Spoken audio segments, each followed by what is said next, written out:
Now on Denver 7 News at 5, a terrifying moment at Denver International Airport. Scholar, Frontier 4345, we're stopping on the runway. We just hit somebody, we have an engine fire.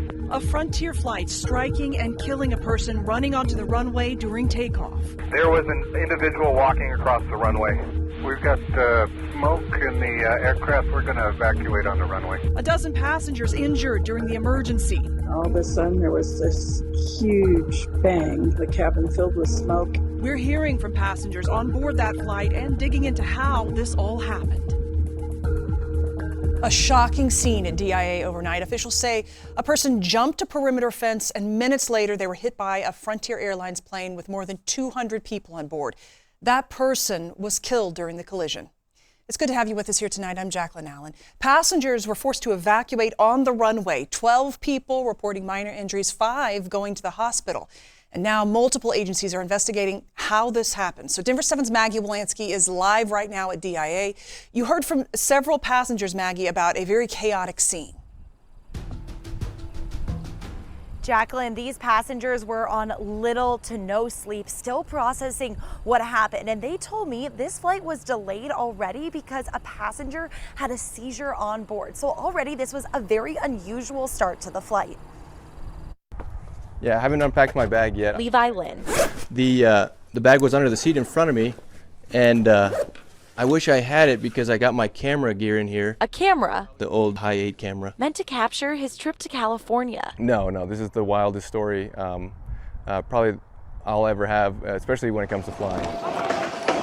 Levi was one of the passengers on Frontier Flight 4345. We just hit somebody, we have an engine fire. Denver International Airport confirmed a pedestrian jumped the perimeter fence and was hit 2 minutes later while crossing the runway. Right as I looked out the window, and I could feel the bang, you know, and it was like a shock wave. Levi says smoke filled the cabin, which is when people started to panic. It really all happened in slow motion, so I'm like replaying it in my mind, and it was so weird to go from something so mundane and ordinary to something so out of the ordinary. I started Boy Scouts at a very young age. It's when his Eagle Scout instincts kicked in. We slid down those ramps, and I turned around and started helping people slide down the ramps. Mohammed Hassan I was on the plane, unfortunately. is still shaken up. Honestly, until 6 hours after, it still felt fake. Like I thought I was gonna wake up from a dream or something. But this was no dream, with passengers evacuated. You know, you really think you're gonna die at that moment, you know? All I heard was the boom. Left wondering how this even happened to begin with. Denver International Airport, how do you let a person go on a runway, you know? I feel like there should be some surveillance or something. He's not taking to the skies anytime soon. If I need to go anywhere, I'm just gonna drive, you know? And Levi is reminded of what matters most. Just tell the ones you love that you love them while you got the chance. Denver International Airport says that the scene of the accident has been cleared and that the runway involved has been reopened. Now we know there's a lot of questions here, like who was the person that was killed and how are they able to get onto the runway? Now I reached out to Denver International Airport for an interview but did not hear back. Live in Denver, Maggie Wolanski, Denver 7. All right, thank you so much, Maggie. So disturbing for all of those passengers and glad that they got out safely. But DPD has not released information on the person killed or what they were doing there. So how does something like this happen? And should Denver International Airport have more security measures in place to prevent something like this? So I sat down today with MSU Denver aviation professor Jeff Price, who studies airport security. He says this kind of incident, a pedestrian hit by a plane on a runway, is extremely rare, especially during takeoff or landing.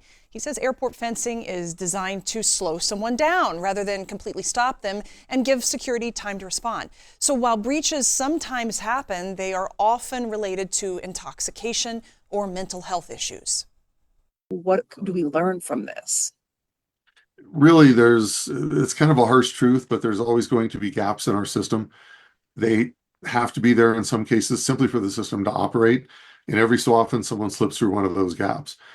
We can talk about increasing the height of fences.